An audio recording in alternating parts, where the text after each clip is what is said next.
শাড়ি এমন একটা পোশাক যা পরলে দুনিয়ার হগলডিরই সুন্দর দেখায়।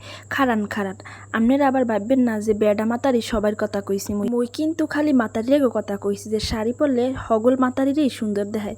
তো আজকে শাড়ি পরলে মুই কোথায় যাইতে লাগছি জানেন? ভাগ্যে যাইতেছি ভাগ্যে। আচ্ছা, আপনারা কি কোনোদিন দেখছেন এই রকমের হাজ্জে গুজ্জিয়া শাড়ি চুড়ি ঘড়ি পরিয়া কোনো মাতারিয়ারা ভাগ্যে যায়?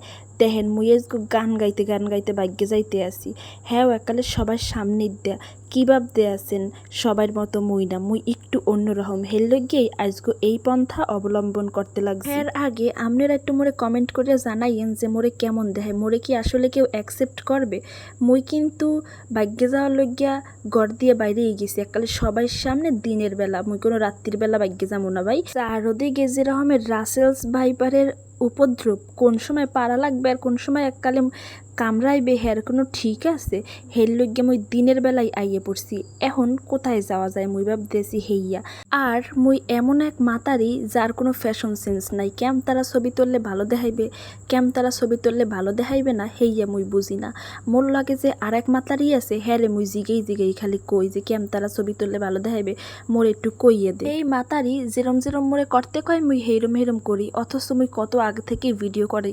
দেখছেন অবস্থা, জ্ঞান বুদ্ধি মোর কিচ্ছু নাই। তাই মোর লগে যে মাতারি আছে হে মাতারি এবার থোত মা দেখাইবে না, খালি একটু আধ দেখাইলে যাক গো আমেরা আধ দেখেই সন্তুষ্ট হন আর মোরে দেখেন আর কইবেন যে মোরে কেমন দেখায়। এখন আপনারা কইতে পারেন যে কি ব্যাপার, মুই দি ভিডিও শুরুতে কইছিলাম কোথাও একটা ভাগ্যে যাবো।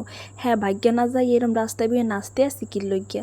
আসলে ঘটনা যেটা হইছে, হাইজে গুজে শাড়ি চুরি পরে বাইরে এলেও বারবার ঘড়ির টাইম দেখলেও ভাগ্যে যাওয়ার আর সাহস পাইতে আসি না। মোগো বাড়ির দরজায় খুব সুন্দর একটা মসজিদ আছে, যেখানে যাইয়া হগলডি ছবি তোলে, ব্রাইডাল শ্যুট করে, এইটা করে ওইটা করে, কিন্তু মোরা বাড়ির দরজায় থাকলেও হেইয়ার যাইতে পারি না, কারণ মোগো সাহস নাই।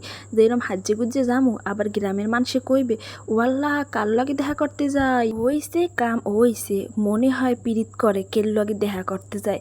এইরম শাড়ি চুরি পরিয়া না হয় বাইরে, হেরা তো বুঝবে না যে মোরা ভিডিও করতে আসি। গ্রামের মানুষের তাল কথা আছে, আমরা যারা শহরে থাকেন হেরা জানেন না গ্রামের মানুষের যে কি শয়তানের শয়তান। যাই হোক, গ্রামের মানুষের শয়তান কইলে আবার নিজে গুই শয়তান কইয়া লইগিয়া মোরা যারা গ্রামে থাকি হেরা গ্রামের মানুষকে কই সহজ সরল। আসলে হেরা যে কোন ধরনের কুটিলা পিসি হ্যাঁ কিন্তু মোরা ভালো মতোই জানি। মুই আবার কিন্তু সবার কথা কইতেছি না, কিছু মানুষের কথা কইতেছি যে হেরা আসলে অনেক সহজ সরল। আর কিছু মানুষ আছে হেরা হইছে যে দুনিয়ার কুটিলা পিসি। তো যাই হোক, মুই কতক্ষণ বইয়া আড্ডা এদিক ওদিক যাইয়ে ভিডিও করতে আসি, কারণ শাড়িতেই নারী। শাড়ি পরলে সবসময় সব মাইয়েগুই দেখবেন সুন্দর দেখায়। আর মোর যেহেতু কোনো প্রিয় মানুষ নাই সেহেতু মোর ফেসবুকে হয়েছে প্রিয়, আর ফেসবুকে আইয়েই মুই শাড়ি পরে রং করি, হেই একটু আমনেগুলোকে শেয়ার করি। তো মোরা অনেকক্ষণ পর ভাবলাম যে ঠিক আছে, এখন যেহেতু আর মোরা পলাই যাইতে পারলাম না বাড়ি দিয়া, হের লইগিয়া এখন বাড়ি চললে যাই। আর হেইয়া কই এবার আসতে আসি যে মগো দিয়ে সব কাম হইবে না, করি ভিডিও। হেইয়ার পরও দেখেন কত ভয় পাই, আশেপাশে একটু ঘুরতেও যাইতে পারি না, বাড়ির সামনে গিয়ে একটু ছবি টবি তুললে বাড়ি চললে যাই। এই হয়েছে যাইয়া মগো জীবন, গ্রামীণ জীবন যাপন। আবার মোর ক্যাপশন দেখে আমরা ভয় পাইয়ে যাইয়েন না যে মুই জানি আবার কার লাগে ভাগ্যে যাইতেছি। তো মগো লাগে কিন্তু আরও একজন আসলে হ্যারে এতক্ষণ ভিডিওতে লই নেই, এই যে দেখেন ভিডিওতে লওয়ার সাথে সাথে আম্মেগো বাই বাই দিয়ে দিতেছে। ভালো থাকেন সবাই, আল্লাহ হাফেজ।